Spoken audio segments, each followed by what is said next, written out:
বুধবারের স্পোর্টস্কোপে আপনাদের সবাইকে স্বাগত। বুধবারের স্পোর্টস্কোপটি শুরু করছি 24 ঘন্টা আগে অনুষ্ঠিত আইপিএল এর ফাইনাল খেলাটিকে কেন্দ্র করে। এই ফাইনাল খেলায় বেঙ্গালুরু রয়্যাল চ্যালেঞ্জার্স যে মাত্র 6 রানে হারিয়ে দিয়েছে কিংস 11 পাঞ্জাবকে, সে তথ্য সকলটি জানা হয়ে গেছে। কিন্তু যেটি আপনারা জানেন না সেটি হচ্ছে 18, 18 এবং 18 সাফল্য। এই 18 এবং 18 এবং 18 সাফল্যটি প্রথম প্রতিহত করেন সচিন তেন্ডুলকর। সচিন তেন্ডুলকর তার একটি বার্তায় বিরাট কোহলিকে এই বার্তা দিয়ে বলেন যে বিরাট কোহলি 18 বছর আইপিএল শুরু হওয়ার পর তিনি ট্রফি জিতলেন এবং দ্বিতীয়ত আইপিএল এর 18তম সংস্করণে তিনি ট্রফি জিতছেন এবং তিনি নিজে 18 নম্বর জার্সি পরেন। বিরাট কোহলি সম্পর্কে সচিন তেন্ডুলকর বলেছেন যে বিরাট কোহলি দলটিতে অনুপ্রেরণার কাজ করেছিলেন, অনুপ্রেরক ছিলেন তিনি। যদিও রজত পাতিয়ার অধিনায়ক ছিলেন, কিন্তু বিরাট কোহলির অনুপ্রেরণায় দলটি এগিয়ে গিয়েছে বলে সচিন তেন্ডুলকর বলেছেন। তিনি বলেছেন, দলের প্রতিটি খেলোয়াড়কে অভিনন্দন জানাচ্ছি, তারা চ্যাম্পিয়নের মতো খেলেই যথার্থ চ্যাম্পিয়ন হয়েছে। এটা গেল আইপিএল এর খেলা।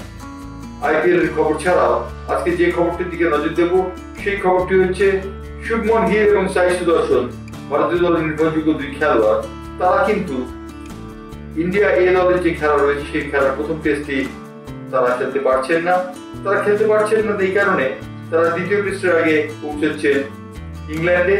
উল্লেখযোগ্য যে ইংল্যান্ডে পাশাপাশি সিনিয়র দলের খেলার পাশাপাশি জুনিয়র দলের একটি খেলা হচ্ছে, সেটি হচ্ছে ইংল্যান্ড এ দলের সঙ্গে ভারতীয় এ দলের। ভারতীয় দলে কেএল রাহুল অবশ্য নিজে থেকেই স্বতঃপ্রবৃত্ত হয়ে দলে ঢুকেছেন।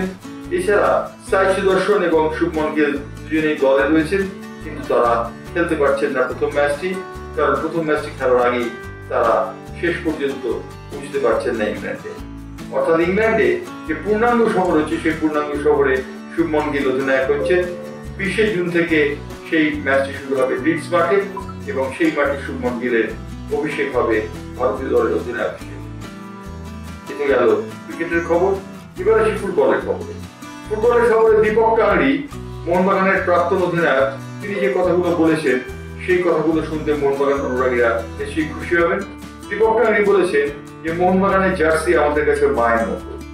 মা যেমন ভাবে কল্যাণ হস্ত বুলিয়ে দেন খেলোয়াড়দের গায়ে, ছেলেদের গায়ে, ঠিক সেইভাবে খেলোয়াড়দের গায়ে মোহনবাগান ক্লাব কল্যাণ হস্ত বুলিয়ে দেয়। দীপক টাংরি বলেছেন যে মোহনবাগান শুধুমাত্র যে কেবলমাত্র মাঠে তাদের খেলা দিয়ে সীমাবদ্ধ থাকে তা নয়, তারা মাঠের বাইরে টিফো এবং নানান ধরনের পোস্টার তা বহন করে, যা মোহনবাগানের ফুটবলারদের অনুপ্রাণিত করে।